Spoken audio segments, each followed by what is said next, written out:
ఆంధ్రప్రదేశ్ ముఖ్యమంత్రి నారా చంద్రబాబు నాయుడు సొంత ఎమ్మెల్యేలపై పట్టు కోల్పోయారా?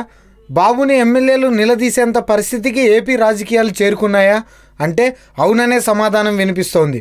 తాజాగా పలువురు ఎమ్మెల్యేలు చంద్రబాబును నేరుగా నిలదీసినట్లు వార్తలు వస్తున్నాయి. ఎన్నికల ముందు ఇచ్చిన హామీలు పూర్తిగా నెరవేర్చకపోవడంతో ప్రజల్లో తిరగలేకపోతున్నామంటూ వారి ఆవేదనను ఎమ్మెల్యేలు చంద్రబాబు ముందు వెళ్లగక్కారట. డ్వాక్రా రుణమాఫీ, నిరుద్యోగ భృతి లాంటి అనేక హామీలపై విద్యార్థులు, ప్రజలు తమను నిలదీస్తున్నారని నేరుగా చంద్రబాబుకు చెప్పుకున్నారట. దీంతో ఎమ్మెల్యేల ప్రశ్నలకు ఏం సమాధానం చెప్పాలో తెలియక తడబడ్డ చంద్రబాబు యథావిధిగా తన సుదీర్ఘ ప్రసంగాన్ని మొదలుపెట్టారట. దీంతో అసహనానికి గురైన ఎమ్మెల్యేలు తాము ప్రజలకు ఏం సమాధానం చెప్పాలో మీరే చెప్పండి అంటూ బాబును ప్రశ్నించారట. మొత్తానికి ఏదో చేస్తున్నానని అనుకుంటున్న ముఖ్యమంత్రి చంద్రబాబుకు ఏం చేయలేదో తన ఎమ్మెల్యేలు గుర్తు చేశారని పలువురు అంటున్నారు.